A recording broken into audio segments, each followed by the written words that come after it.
قطر نے جو کچھ وہاں پہ یہ سب کچھ کلچر کے ذریعے اپنے پروموٹ کرنے کی کوشش کی ہے، اس کے اوپر کسی بھی سیکولر کو، ایتھیسٹ کو اعتراض نہیں ہونا چاہیے. ظاہر ہے ان کا کلچر ہی جب پوری دنیا کو پتا ہے کہ وہ عرب دنیا کا ایک ملک ہے، تو عرب اور رسول اللہ کی ذات آپس میں جڑی ہوئی ہے صلی اللہ علیہ وآلہ وسلم. یہ کیسے ہو سکتا ہے کہ ویٹیکن سٹی کے اندر کوئی ایکٹیویٹی پرفارم ہو رہی ہے اور وہاں پہ جیسس کرائسٹ کو ڈسکس نہ کیا جائے یا اس مذہب کو ڈسکس نہ کیا جائے، کرسچینٹی کو؟ ایک نیچرل چیز ہے. ایون اگر کوئی جنوبی بھی ہے تو غیر مسلم کے اوپر تو شریعت اپلائی نہیں ہوتی، وہ اگر مسجد میں داخل بھی ہو جائے کوئی ایشو نہیں. لیکن انہوں نے آفیشلی اسے جتنی مساجد وہاں پہ ہیں انہیں میوزیم کے طور پر ڈکلیئر کیا تاکہ لوگ آ کے اسلام کے کلچر کو آبزرو کریں، مسلمانوں کو اللہ کے سامنے جھکتا ہوا دیکھیں، توحید کا کنسیپٹ ان کے اندر آئے. ان کے لیے بروشرز انہوں نے ہینڈ ویلز مختلف پرنٹ کیے ہیں. اور سب سے بڑھ کر میں سمجھتا ہوں یہ بہت بڑی خوش نصیبی ہے کہ ڈاکٹر ذاکر نائک حافظہ اللہ تعالیٰ جیسی ایک قیمتی پرسنالٹی اس وقت دنیا میں موجود ہے، ان کو بھی انہوں نے وہاں بلایا، ان کے لیکچرز ارینج کیے ہیں اور کئی لوگوں نے امپریس ہو کے اسلام بھی قبول کیا ہے. کہ ایک ویڈیوز آپ نے دیکھی ہوں گی، وائرل ہوئی ہیں. میرا خیال ہے دنیا میں اس سے بڑا کوئی ایونٹ نہیں ہوتا کہ جب پوری دنیا کی نظریں اس ایونٹ کے اوپر ہیں اور پوری دنیا کے پاس اسلام کے حوالے سے ٹرو پکچر لوگوں کی جا رہی ہے. وہاں پہ انہوں نے مختلف جگہوں کے اوپر آیات، احادیث پورے ریفرنسز کے ساتھ عربی میں بھی انگلش ترجمے کے ساتھ لگائی ہیں تاکہ لوگوں کو اسلام کی جو ایک پکچر ملائن کرنے والی پیش کی گئی اسلام کے دشمنوں کی جانب سے، اس کو کسی حد تک ڈائلیوٹ کیا جائے. اور میں سمجھتا ہوں قطر نے جو کچھ کیا ہے یہ کچھ عرصے کے اندر، ہماری درجنوں بلکہ سینکڑوں سال کی جو محنت ہے وہ ایک طرف ہے، اور انہوں نے چند دنوں کے اندر اسلام کی پکچر پوری دنیا کے سامنے رکھ دی ہے. اس ماڈرن دور کے اندر ایک ذریعہ نا، جس طرح یوٹیوب ایک ذریعہ ہے، کہاں چند لوگ یہاں بیٹھ کے یہاں تو 200-300 لوگ آگے سنتے ہیں، لیکن یوٹیوب پہ لاکھوں لوگوں تک ہماری بات پہنچتی ہے. ٹیکنالوجی کی برکت ہے.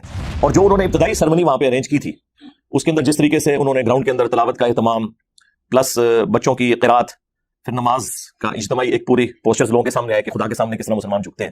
جو سب سے زیادہ چیز وائرل ہوئی وہ ایک ان کے موٹیویشنل اسپیکر ہیں ان کی، اور ایک ہالی ووڈ کے مشہور ایکٹر مختلف فلموں کے اندر جو نظر آتے ہیں ان کی جو آپس کی ڈسکشن کا ایک چھوٹا سا کلپ ہے جو کافی زیادہ وائرل ہوا ہے. اور میں سمجھتا ہوں وہ بھی ایک بہت بڑا ذریعہ ہے اسلام کی ٹرو پکچر لوگوں کے سامنے پیش کرنے کا.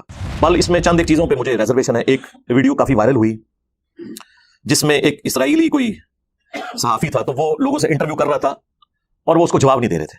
اب مجھے بتائیں، ایک طرف آپ اسلام کی اخلاقیات کا درس دیتے ہیں، یہ کون سی اخلاقیات ہے؟ وہ جو صحافی آیا ہوا تھا، کیا اس صحافی نے اسرائیل میں لوگوں پہ ظلم ڈھایا ہوا ہے، یا کوئی اسرائیلی فوجی آ گیا تھا جس نے کوئی مسلمان مارے ہوئے تھے؟ یہ میری باتیں بعض لوگوں کو بری لگیں گی، لیکن یہ جذبات کی دنیا نہیں ہے، علم کی دنیا ہے. اس سے بہتر کیا موقع ہوگا کہ ایک اسرائیلی صحافی آپ سے پوچھ رہا ہے اس ایونٹ کے بارے میں، تو آپ اسے بتائیں کہ دیکھو یہاں کتنی ڈائیورسٹی ہے، ہر مذہب سے تعلق رکھنے والے لوگ آئے ہوئے ہیں اور ان کو ہم کس طریقے سے ویلکم کہہ رہے ہیں. اور ایک طرف تمہارے ملک کے حکمران ہیں جنہوں نے جن عربیوں سے وہ زمینیں ہتھیائیں، آج اس زمین کے مالک بن کے انہی پر ظلم کر رہے ہیں اور انہیں وہ حق نہیں دے رہے جو UN کی قراردادوں کے تحت ان کا بنتا ہے. تو آپ یہ اپنی انپٹ دے سکتے ہیں. اس طرح کا بائیکاٹ کرنے سے کیا ہوگا؟ پروڈکٹس کا بائیکاٹ کرتے تھے، اور یار ان پروڈکٹس کے ساتھ ہمارے لوگوں کی اکانومی وابستہ ہے. کس چیز کا بائیکاٹ کریں گے؟ آپ ہر چیز ہی ان لوگوں کی استعمال کر رہے ہیں. آج تک کسی مولوی کو میں نے نہیں دیکھا کہ اس نے اپنا اسمارٹ فون پھینک دیا ہو کہ یہ امریکہ سے بن گیا ہے، یا آئی فون پھینک دیا ہو کہ یہ امریکہ سے بن گیا ہے. سب سے بڑا دشمن تو امریکہ ہے نا. یہی ادھر پہ یہاں پہ ہم کوئی غلام ہے؟ ہاں ہے یا نہیں، الگ بات ہے. کہانی تو آپ کو کروائی ہوئی ہے نا ان لوگوں نے. سب سے زیادہ امریکہ کا بجٹ جو لگ رہا ہے نا پاکستان میں، وہ KP میں لگ رہا ہے، اور سب سے زیادہ گالیاں بھی KP کے لوگ امریکہ کو نکال رہے ہیں US ایڈ کے تحت. ٹھیک ہے، لے کے کھاتے بھی ہیں، گالیاں بھی نکالتے ہیں. خیر یہ ان کی پولیٹیکل اپنی گینز ہوتی ہیں. سب سے جو شرمناک ہمارے لیے ایونٹ ہے نا، وہ جاپنیز کا گراؤنڈ کی صفائی کرنا ہے، جہاں پہ لوگ بیٹھے ہوئے تھے اور لوگ اپنی چیزیں وہیں پہ پھینک کے کوڑا کرکٹ جو انہوں نے سمیٹا وہاں پہ، اور انہوں نے کہا کہ یہ ہم کوئی کسی کو دکھانے کے لیے نہیں کر رہے ہیں، نہ ہم نے کسی سے ریوارڈ لینا ہے، یہ تو ہمارے کلچر کا حصہ ہے. اور واقعی یعنی دنیا میں سب سے سویلائز لوگ اس حوالے سے وہ ہیں. اسلام کو جو مطلوب ایک انسان جو لوگوں کے لیے فائدہ مند ہو وہ کہاں پہ ہوتے ہیں؟ تو آپ جاپان میں چلے جائیں اور دیکھ لیں. اسی وجہ سے ان کی سادگی اور لوگوں کو خوش رکھنے کی عادتیں، اگر آپ پرسنٹیج نکالیں، دنیا میں سب سے زیادہ لوگ جو 100 ایئرس کی ایج کراس کرتے ہیں نا، ریشو پروپورشن کے اعتبار سے اگر آپ دیکھیں، ویسے تو اس وقت دنیا میں سب سے زیادہ امریکہ میں ہے، لیکن امریکہ کی آبادی بہت زیادہ ہے نا، وہ جاپان میں سب سے زیادہ لوگ ہیں جو 100 کراس کرتے ہیں. پولیس کی انوالومنٹ 0 ہو چکی ہوئی ہے. 5 سال کا بچہ بھی یا بچی ہے وہ اکیلے اسکول جاتا ہے، اپنے سارے معاملات کو دیکھتا ہے. اور یہاں اسلامی جمہوریہ سو کالڈ پاکستان اسلام کا قلعہ، اس کے اندر کیا حالت ہے کہ ماں باپ کے ساتھ جاتے ہوئے بھی بچے سکیور کوئی نہیں ہے، اکیلے تو چھوڑ دیں. جنت پھر بھی تسی جانا ہے، یہ پتہ چل جائے گا، یہ مرو گے تو سارا کچھ کھل جائے گا کہ کنہیں جنت جانا ہے تو کنہیں جہنم میں جانا ہے. ہماری حدیث بس پوسٹر میں لگی رہے گی، وہ صحیح مسلم کی حدیث صحیح مسلم شریف کے اندر ہی رہے گی کہ صفائی نصف ایمان ہے. اللہ کے محبوب صلی اللہ علیہ وآلہ وسلم نے فرمایا صفائی نصف ایمان ہے. ظاہر ہے کہ مسلمان کی ساری عبادات معاملات اسی کے ساتھ ریلیٹڈ ہے. انہوں نے واقعی صفائی کی ہے اور لوگوں کو ایک میسج دیا، خصوصاً مسلمانوں کو، کہ باتیں تم کرتے تھے، تم گفتار کے غازی ہو اور کردار کے غازی ایسے ہوتے ہیں. الحمدللہ رب العالمین والصلاة والسلام علی سید الانبیاء والمرسلین وعلی آلہ واصحابہ وازواجہ وامتہ اجمعین الی یوم الدین. الحمدللہ آج 27 نومبر 2022 کو سنڈے کے دن ہمارا یہ پبلک سیشن نمبر 70 نمبر انشاءاللہ منعقد ہونے جا رہا ہے۔ آپ کے سوالات یہ پرچیوں کی شکل میں ریئل ٹائم میرے پاس آ چکے ہیں، لیکن ان کو ڈسکس کرنے سے پہلے اس ویک کا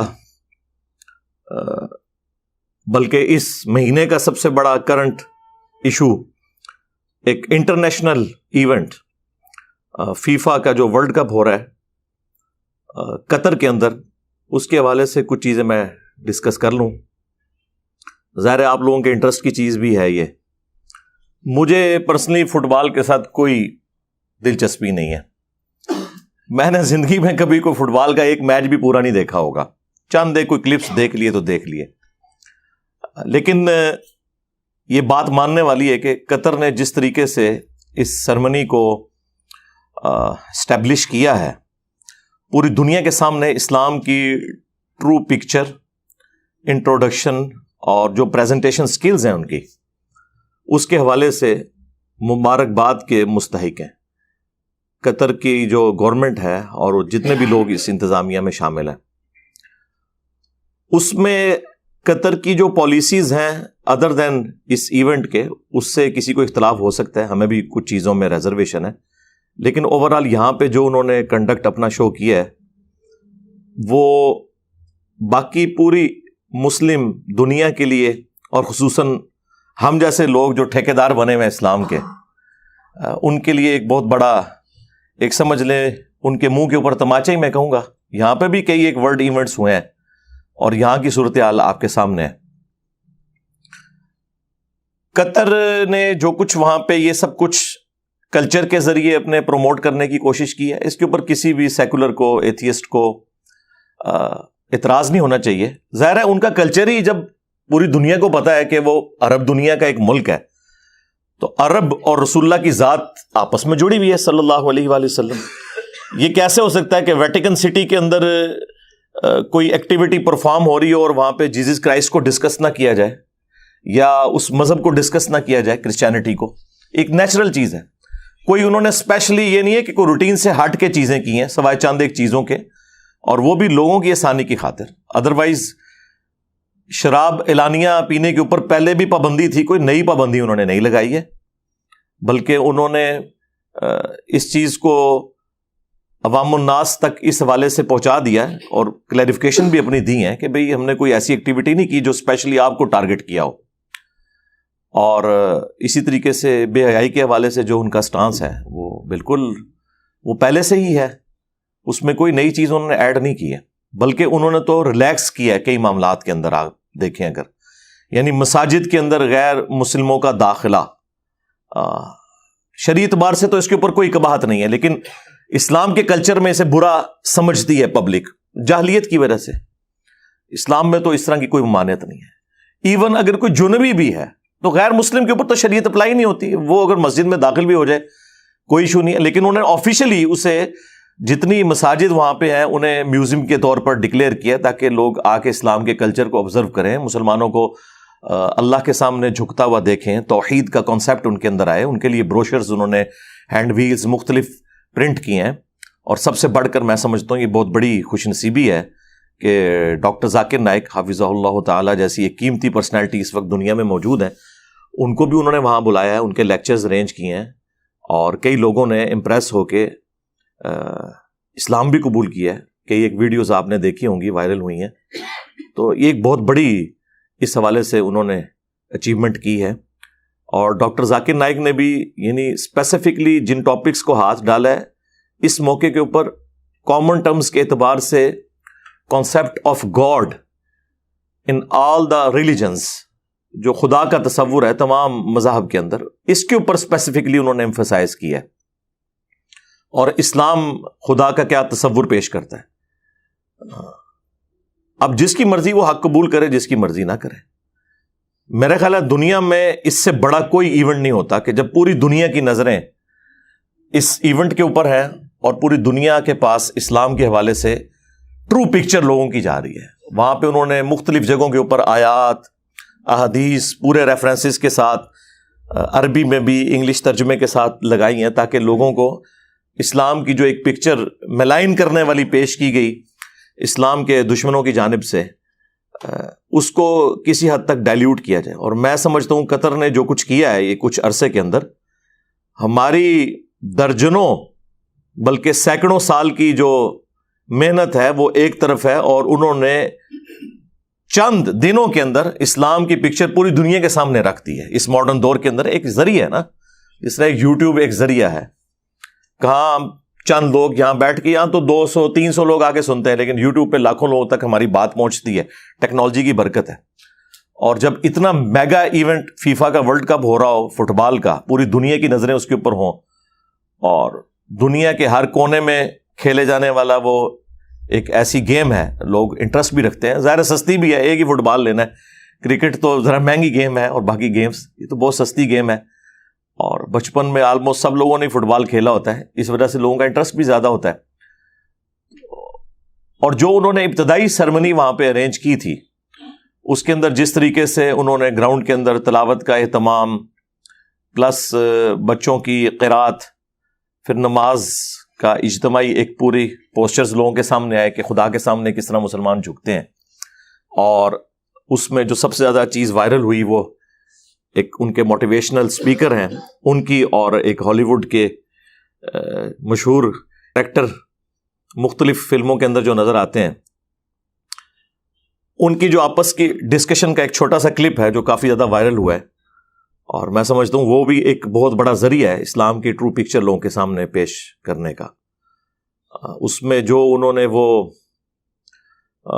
آیت تلاوت کی سورہ الحجرات کی آیت نمبر 13، جب ان سے انہوں نے پوچھا کہ یہ جو ڈائیورسٹی ہے، مختلف دنیا کے اندر ہمیں مختلف مذاہب کے لوگ، رنگ و نسل کے لوگ نظر آتے ہیں، تو اس کے اندر کیا حکمت ہے؟ اور فٹ بال ایک ایسی گیم ہے جو دنیا میں بسنے والے ہر انسان کو جوڑ دیتی ہے، چاہے وہ کسی افریقن ملک سے ہے، یا امریکہ سے ہے، یورپ سے ہے، ایشیا سے ہے، سب کے سب لوگ اس کو دیکھ رہے ہوتے ہیں. تو اس کے والے سے انہوں نے جو قرآن کی آیت کوٹ کی، بڑی مشہور آیت ہے، ڈاکٹر ذاکر نائک نے بھی بارہا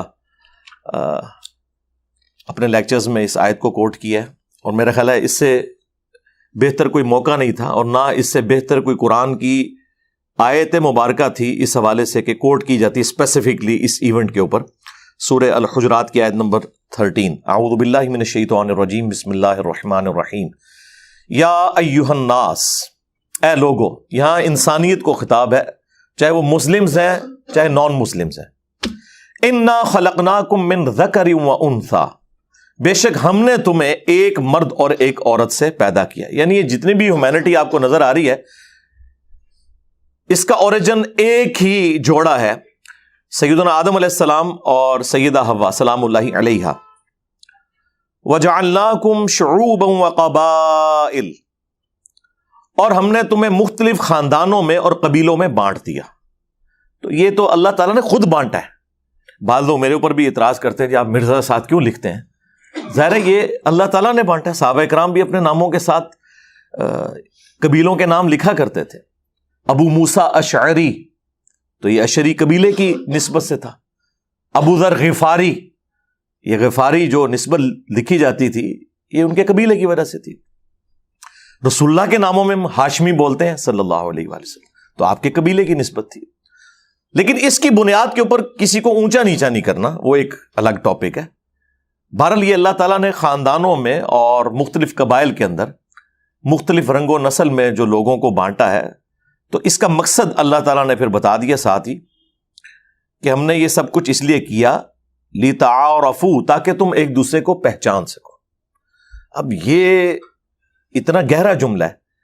پہچاننا اس اعتبار سے بھی ہے کہ انسان جو ہے وہ اپنی رنگ و نسل کے جو لوگ ملتے جلتے ہیں ان کو آئیڈینٹیفائی کر لیتا ہے. جس طرح ہم بڑی آسانی سے بتا سکتے ہیں کہ یہ چائنیز ہیں، انڈونیشینز ہیں، اور فلپین کے رہنے والے لوگ ہیں، ان کی ایک طرح کی شکلیں نظر آتی ہیں. معذرت کے ساتھ ہم بھی انہیں ایک طرح کے ہی نظر آتے ہیں جب وہ ہمیں دیکھ رہے ہوتے ہیں. اور اس چیز کا احساس آپ کو ہو جائے گا کہ انہی چائنیز میں اگر آپ کو کوئی ایشین نظر آ جائے تو آپ کہیں گے یار یہ انڈیا، پاکستان یا بنگلہ دیش کا رہنے والا ہے. تو یہ ساری کی ساری چیزیں آپ حج کے موقع کے اوپر آبزرو کر سکتے ہیں جہاں پوری دنیا سے لوگ آئے ہوئے ہوتے ہیں. تو اس کا مقصد ہے ایک دوسرے کی پہچان ہو سکے. پھر ظاہر ہے اس سے لرن کرو کہ یہ اللہ تعالیٰ کے مختلف رنگ ہیں. اللہ تعالیٰ نے کسی کو خوبصورت بنایا ہے, کسی کو بدصورت بنایا ہے, کسی کو گورا بنایا ہے, کسی کو کالا بنایا ہے. اور اسی میں وہ مسند احمد کی حدیث ہے جو نبی علیہ السلام کا حجۃ الوداع کا خطبہ ہے, اس میں بھی نبی علیہ السلام نے یہی فرمایا کہ لوگوں تم ایک آدم سے پیدا ہوئے ہو اور آدم مٹی سے بنائے گئے تھے. کسی گورے کو کالے پر, کسی کالے کو گورے پر, کسی سرخ کو سیاہ پر, کسی سیاہ کو سرخ پر. کوئی فوقیت حاصل نہیں ہے مگر تقوی کی بنیاد پہ. اور یہ بات قرآن کے اندر آئی ہوئی ہے اسی کے ساتھ, ان اکرمکم عند اللہ اتقاکم, بے شک اللہ کے نزدیک سب سے زیادہ عزت والا وہ ہے تم میں سے جو زیادہ متقی ہے. یہ متقی سے مراد داڑھی پگڑی اور گیٹ اپ نہیں ہے, جو واقعی خدا سے ڈرنے والا ہے. کیونکہ یہاں تو اکثریت لوگوں نے مذہب کا لبادہ اوڑھا ہوا ہے دنیاوی منفعت کے لیے. اسی لیے صحیح مسلم میں حدیث ہے کہ اللہ تعالیٰ تمہاری شکلوں اور مال کو نہیں دیکھتا, دلوں اور اعمال کو دیکھتا ہے. کون اچھی کام کرتا ہے, اچھی ڈیڈز کس کے اندر ہیں. کیونکہ شکل اللہ نے کیوں دیکھنی ہے, شکل تو خود اس نے بنائی ہے. کسی کی شکل کے اوپر اسے تانا بھی نہیں دیا جا سکتا, کسی کے رنگ کے اوپر اسے تانا نہیں دیا جا سکتا.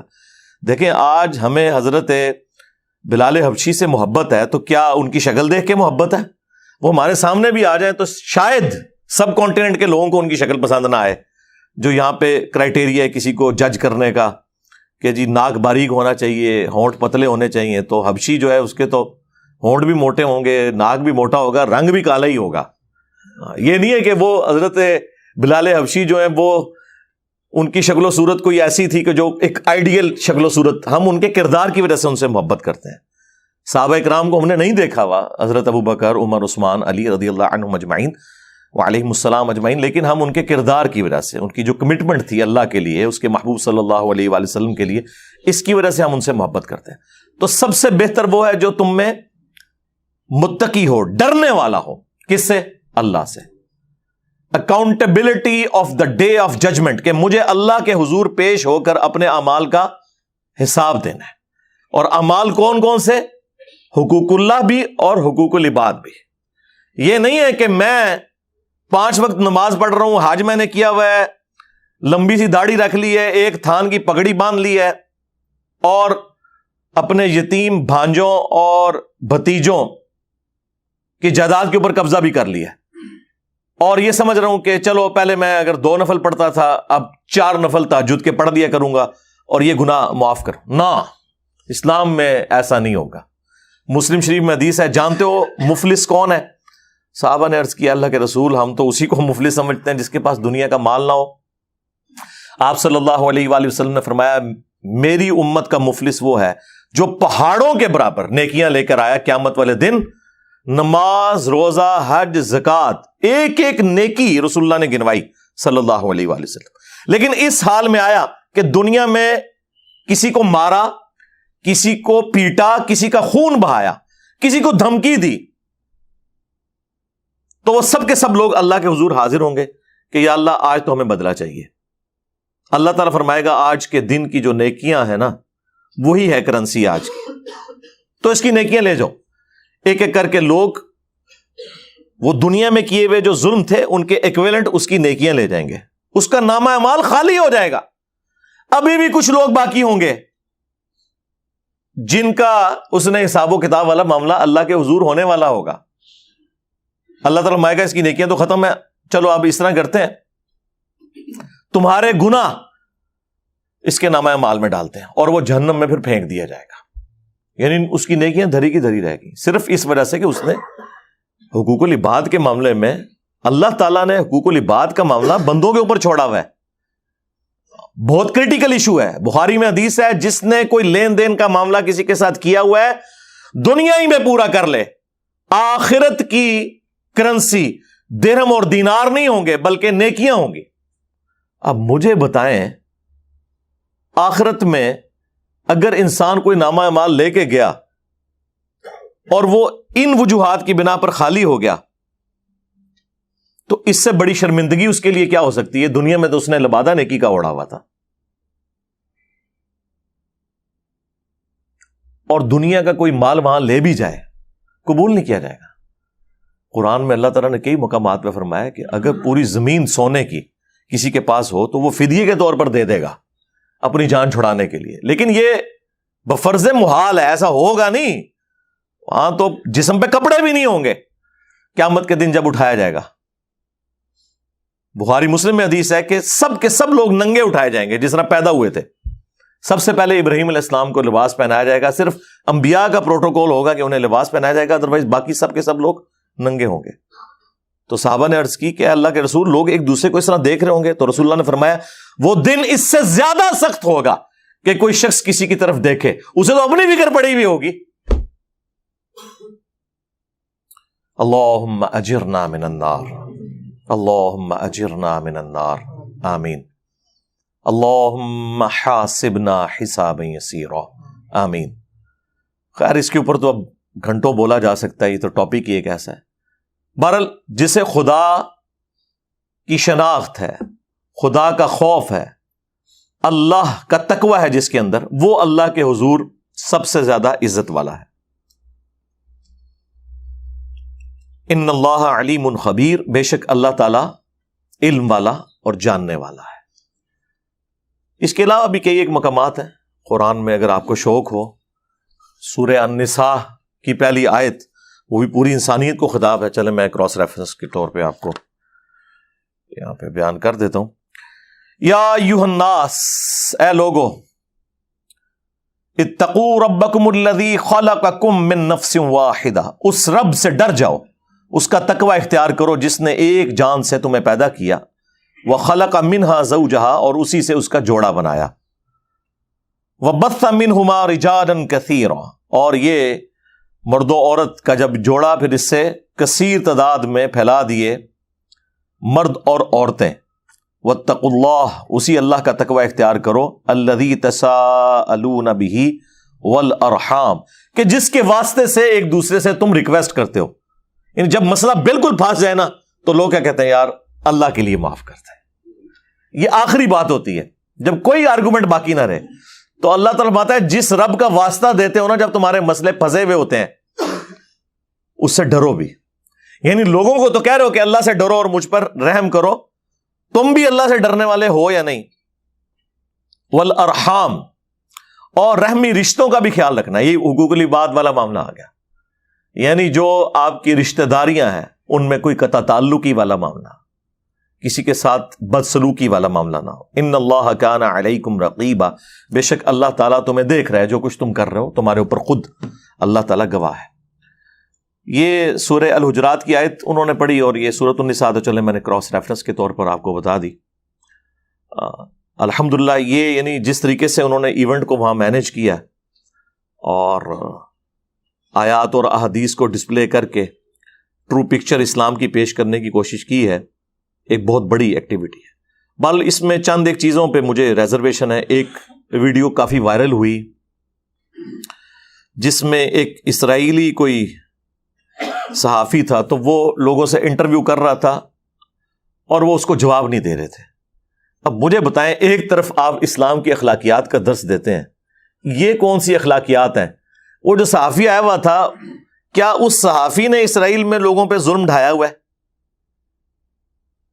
یا کوئی اسرائیلی فوجی آ گیا تھا جس نے کوئی مسلمان مارے ہوئے تھے؟ یہ میری باتیں بعض لوگوں کو بری لگیں گی, لیکن یہ جذبات کی دنیا نہیں ہے, علم کی دنیا ہے. یہ تو بڑا اچھا موقع ہے, آپ وہاں لوگوں کے سامنے اپنا مقدمہ رکھ سکتے ہیں. اگر آپ نے فلسطین کو سپورٹ کرنا ہے تو اس کا طریقہ کار یہ بھی ہو سکتا ہے کہ آپ گفتگو کر کے اس میں اپنی ان پٹ اس حوالے سے دے سکتے ہیں, اسرائیل کو کنڈیم کر سکتے ہیں, لوگوں کو بتائیں. اس سے بہتر کیا موقع ہوگا کہ ایک اسرائیلی صحافی آپ سے پوچھ رہا ہے اس ایونٹ کے بارے میں, تو آپ اسے بتائیں کہ دیکھو یہاں کتنی ڈائیورسٹی ہے, ہر مذہب سے تعلق رکھنے والے لوگ آئے ہوئے ہیں, اور ان کو ہم کس طریقے سے ویلکم کہہ رہے ہیں. اور ایک طرف تمہارے ملک کے حکمران ہیں جنہوں نے جن عربیوں سے وہ زمینیں ہتھیائیں, آج اس زمین کے مالک بن کے انہی پر ظلم کر رہے ہیں, اور انہیں وہ حق نہیں دے رہے جو یو این او کی قراردادوں کے تحت ان کا بنتا ہے.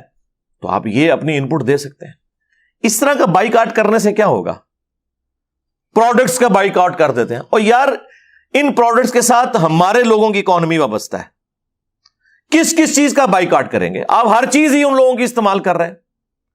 آج تک کسی مولوی کو میں نے نہیں دیکھا کہ اس نے اپنا اسمارٹ فون پھینک دیا ہو کہ یہ امریکہ سے بن گیا ہے, یا آئی فون پھینک دیا ہو کہ یہ امریکہ سے بن گیا ہے.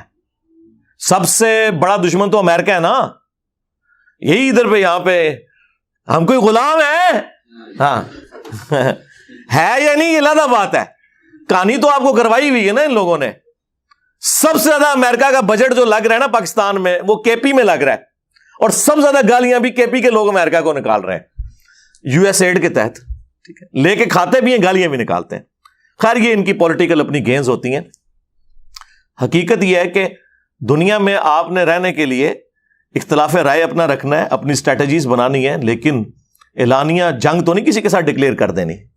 خیر اب تو خان صاحب نے بھی یو ٹرن لے لیا ہے, تو انشاءاللہ امید ہے کہ ان کے ماننے والے بھی تھوڑی نرمی کا مظاہرہ کریں گے. خیر یہ جو اسرائیلی صحافی کے ساتھ جو کچھ ہوا, میں تو اسے کنڈیم کروں گا. بالکل یہ ایک مسلمان کا ایٹیچیوڈ نہیں ہونا چاہیے. کوئی اچھی پکچر نہیں گئی ہے آپ کی, یہ اپنے دماغ سے نکال دیں. یہ آپ کو یہاں پہ نعروں میں چیزیں اچھی لگتی ہیں. اور سب سے جو شرمناک ہمارے لیے ایونٹ ہے نا, وہ جاپنیز کا گراؤنڈ کی صفائی کرنا ہے, جہاں پہ لوگ بیٹھے ہوئے تھے اور لوگ اپنی چیزیں وہیں پہ پھینک کے کوڑا کرکٹ جو انہوں نے سمیٹا وہاں پہ, اور انہوں نے کہا کہ یہ ہم کوئی کسی کو دکھانے کے لیے نہیں کر رہے ہیں, نہ ہم نے کسی سے ریوارڈ لینا ہے, یہ تو ہمارے کلچر کا حصہ ہے. اور واقعی یعنی دنیا میں سب سے سویلائزڈ لوگ اس حوالے سے وہ ہیں. یعنی اگر آپ کہنا کہ اسلام کو جو مطلوب ایک انسان جو لوگوں کے لیے فائدہ مند ہو وہ کہاں پہ ہوتے ہیں, تو آپ جاپان میں چلے جائیں اور دیکھ لیں. اسی وجہ سے ان کی سادگی اور لوگوں کو خوش رکھنے کی عادتیں, اگر آپ پرسنٹیج نکالیں, دنیا میں سب سے زیادہ لوگ جو 100 ایئرس کی ایج کراس کرتے ہیں نا, ریشو پروپورشن کے اعتبار سے اگر آپ دیکھیں, ویسے تو اس وقت دنیا میں سب سے زیادہ امریکہ میں ہے, لیکن امریکہ کی آبادی بہت زیادہ ہے نا, وہ جاپان میں سب سے زیادہ لوگ ہیں جو 100 کراس کرتے ہیں. پولیس کی انوالومنٹ 0 ہو چکی ہوئی ہے. 5 سال کا بچہ بھی یا بچی ہے وہ اکیلے اسکول جاتا ہے, اپنے سارے معاملات کو دیکھتا ہے. اور یہاں اسلامی جمہوریہ سو کالڈ پاکستان اسلام کا قلعہ, اس کے اندر کیا حالت ہے کہ ماں باپ کے ساتھ جاتے ہوئے بھی بچے سکیور کوئی نہیں ہے, اکیلے تو چھوڑ دیں, جنت پھر بھی تسی جانا ہے. یہ پتہ چل جائے گا, یہ مرو گے تو سارا کچھ کھل جائے گا کہ کنہیں جنت جانا ہے تو کنہیں جہنم ہی جانا ہے. تو ان جاپنیز نے پوری دنیا کو میسج دیا. ہماری حدیث بس پوسٹر میں ہی لگی رہ گئی, وہ صحیح مسلم کی حدیث صحیح مسلم شریف کے اندر ہی رہ گئی کہ صفائی نصف ایمان ہے. اللہ کے محبوب صلی اللہ علیہ وآلہ وسلم نے فرمایا صفائی نصف ایمان ہے. ظاہر ہے کہ مسلمان کی ساری عبادات معاملات اسی کے ساتھ ریلیٹڈ ہے. مسلم شریف میں یہ حدیث ہے کہ ہر مسلمان پر ہفتے میں 1 دن غسل کرنا ضروری ہے, جس میں وہ اپنے جسم کا میل صاف کرے.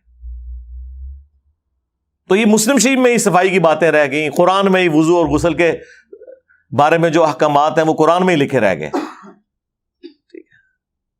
انہوں نے واقعی صفائی کی ہے اور لوگوں کو ایک میسج دیا, خصوصاً مسلمانوں کو, کہ باتیں تم کرتے تھے, تم گفتار کے غازی ہو اور کردار کے غازی ایسے ہوتے ہیں. حالانکہ مسلم شریف میں ایک حدیث ہے, نبی علیہ السلام سے ایک صحابی نے کہا یا رسول اللہ مجھے کوئی نصیحت کیجئے جو میرے لیے فائدہ مند ہو. تو آپ نے فرمایا کہ راستے میں کوئی بھی تکلیف دہ چیز دیکھو تو اسے وہاں سے ہٹا دو. یہ دیکھیں, یہ مسلم شریف ہے, مولانا شریف نہیں. بخاری اور مسلم دونوں میں حدیث ہے, اللہ کے محبوب صلی اللہ علیہ وآلہ وسلم فرماتے ہیں کہ راستے سے تکلیف دہ چیز کو دور کرنا بھی اللہ کے حضور صدقہ اور نیکی ہے, اس کا اجر ملے گا. ایک اور حدیث ہے بخاری اور مسلم میں, اللہ کے محبوب صلی اللہ علیہ وآلہ وسلم نے فرمایا کہ میں نے جنت میں ایک شخص ایسا دیکھا کہ جسے صرف اس وجہ سے اللہ نے جنت میں بھیجا کہ اس نے راستے میں ایک درخت کی شاخ ٹوٹی پڑی ہوئی تھی جو لوگوں کے چلنے پھرنے میں ہرڈل تھی, اس نے وہ درخت کا ٹکڑا راستے سے ہٹا دیا. صرف ایک اس نیکی کی وجہ سے اللہ تعالیٰ نے اسے جنت میں داخل کر دیا. بس ہم سبحان اللہ ہی پڑھ سکتے ہیں. موٹر وے کے اوپر آپ دیکھیں کیا حرکت. میں حیران ہوتا ہوں, بالکل سیوک سینس ہے ہی نہیں اس نیشن کے اندر. اپنی حالت یہ ہے کہ نیسلے کی بوتل پی رہے ہیں, اور یار وہ بوتل کتنی وزنی ہے کہ اس کی وجہ سے گاڑی کوئی تمہاری پنکچر ہو جائے گی, اور وہ موٹر وے پہ یوں پھینک دیتے ہیں. یورپ اور امریکہ میں یہ لوگ نہیں پھینکتے. یہی لوگ پاکستان ایئرپورٹ پہ اترے, اور آپ دیکھیں ایئرپورٹ پہ جہاز سے اترتے ہی سگریٹ لگائیں گے, اور ڈبی اگر خالی ہوئی ہے تو یہ تو میں نے خود دیکھا ہے, وہیں پہ پھینک دیں گے, کیونکہ قانون کی حکمرانی نہیں ہے نا یہاں پہ. یہ ان لوگوں کا سینس ہے. اور اللہ کے نبی علیہ السلام فرما رہے ہیں کہ یہ صدقہ اور نیکی اتنی بڑی ہے کہ میں نے جنت میں بندہ دیکھا ہے صرف اس وجہ سے. ایک اور حدیث ہے بخاری اور مسلم دونوں کے اندر کہ اللہ کے نبی علیہ السلام نے فرمایا کہ ایک بدکار عورت تھی, اس نے ایک دفعہ ایک موزے میں پیاسے کتے کو کنویں سے پانی نکال کے, موزہ ظاہر ہے وہ چمڑے کا, پانی پلایا تھا. اس کی وجہ سے وہ جنت میں ہے. تو صحابہ نے کہا یا رسول اللہ, کیا جانوروں کے ساتھ اس طرح کا حسن سلوک کرنا یہ بھی نیکی ہے؟ تو آپ نے فرمایا کہ ہر جاندار کے ساتھ, جاندار مسلمان نہیں, ہر ذی روح کے ساتھ, ہر جاندار کے ساتھ, خواہ وہ کوئی انسان ہے جانور ہے, اس کے ساتھ حسن سلوک کرنا اللہ کے حضور اجر کا باعث ہے. اللہ تعالیٰ اس کا بدلہ دے گا. سرکار یہ کتابوں کا خدا ہے, یہ اس خدا کی اور اس کے رسول کی تعلیمات کا تعارف ہے جو کتابوں میں آئی ہیں عز وجل وصلی اللہ علیہ وآلہ وسلم.